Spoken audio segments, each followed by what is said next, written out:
Bonjour frère Lumière, bonjour sœur Étoile. Deuxième vidéo d'une lecture d'extraits de passages de l'excellent livre de Gloria Wapnick et Kenneth Wapnick, S'éveiller du rêve. Dans la première vidéo, je t'ai lu la 4e de couverture qui permet de contextualiser ce que je vais te lire.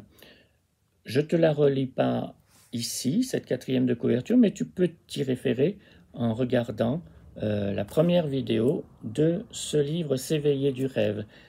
Également, à certains moments, je vais faire apparaître en avant de l'écran cette petite boîte inscrite un cours en miracle, et ça signifie, comme dans la première vidéo, simplement que je vais te lire des citations directement issues du cours en miracle. Quand il n'y a pas la petite boîte, c'est Gloria et Kenneth Wapnick qui parlent. Et c'est ce qui se passe au début.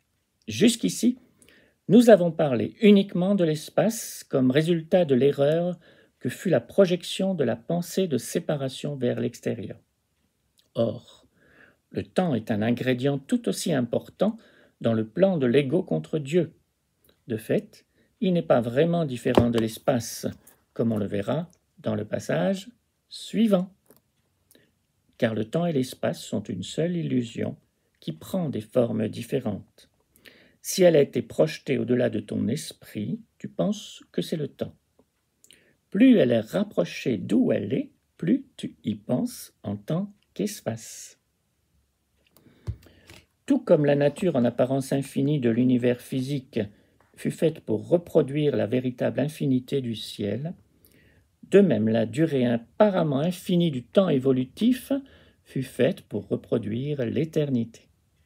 Toutefois, quand on compare le monde spatio-temporel que nous avons fait avec le véritable éclat de l'infini et de l'éternel, Dieu et le Christ, on ne peut plus voir dans la malcréation de l'ego qu'un simulacre cruel et une parodie de la vérité. De plus, la croyance en la réalité du temps devint pour l'ego une parfaite défense contre le fait que le temps est terminé. Un cours en miracle souligne, comme nous le verrons plus bas, qu'à l'instant même où la pensée de séparation se produisit, Dieu créa le Saint-Esprit, et l'erreur fut corrigée et défaite. Ainsi le temps fut révolu à l'instant même où il sembla commencer. Le cours l'explique ainsi. Toi qui crois encore vivre dans le temps et qui ne connais pas qu'il a disparu, le Saint-Esprit te guide encore à travers le labyrinthe infiniment petit et insensé que tu perçois encore dans le temps, bien qu'il ait disparu depuis longtemps. Tu penses vivre dans ce qui est passé. Chaque chose que tu regardes, tu l'as vue un court instant il y a longtemps, avant que son irréalité ne fasse place à la vérité. Pas une seule illusion ne reste encore sans réponse dans ton esprit. L'incertitude fut portée à la certitude il y a si longtemps qu'il est dur, en effet, de la tenir dans ton cœur comme si elle était encore devant toi. Le tout petit instant que tu voudrais garder et rendre éternel est passé au ciel trop vite pour que quoi que ce soit ait remarqué qu'il était venu. Ce qui a disparu trop rapidement pour affecter la simple connaissance du Fils de Dieu peut difficilement être encore là pour que tu choisisses qu'il soit ton enseignant. C'est seulement dans le passé, un passé ancien, trop court pour faire un monde en réponse à la création, que ce monde parut surgir. Il y a si longtemps, devant un si petit intervalle de temps, que pas une seule note dans le chant du ciel n'a été perdue. Ici, comme probablement nulle part ailleurs dans le système de l'ego, nous voyons le pouvoir de l'insanité du monde qui lui permet de préserver une dimension d'expérience passée et révolue. Le passé, le présent et le futur ne sont que la boucle apparemment sans fin où passe et repasse cet ancien instant qui est déjà révolu. Or, dans chaque acte ou chaque pensée qui ne pardonne pas, dans chaque jugement et dans toute croyance dans le péché, ce seul instant est rappelé, comme s'il pouvait être fait à nouveau dans le temps. Tu gardes devant les yeux un souvenir ancien. À chaque jour et à chaque minute de chaque jour, et à chaque instant contenu dans chaque minute, tu ne fais que revivre cet unique instant où le temps de la terreur prit la place de l'amour. Ainsi, tu meurs chaque jour pour vivre à nouveau jusqu'à ce que tu franchisses le fossé entre le passé et le présent, qui n'est pas un fossé du tout.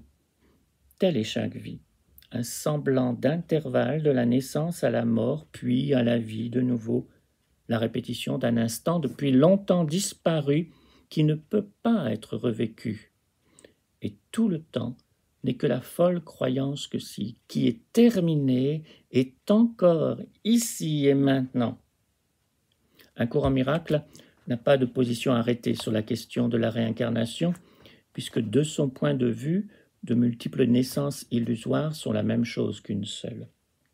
Et le salut n'est possible que dans la dimension du temps où nous croyons être.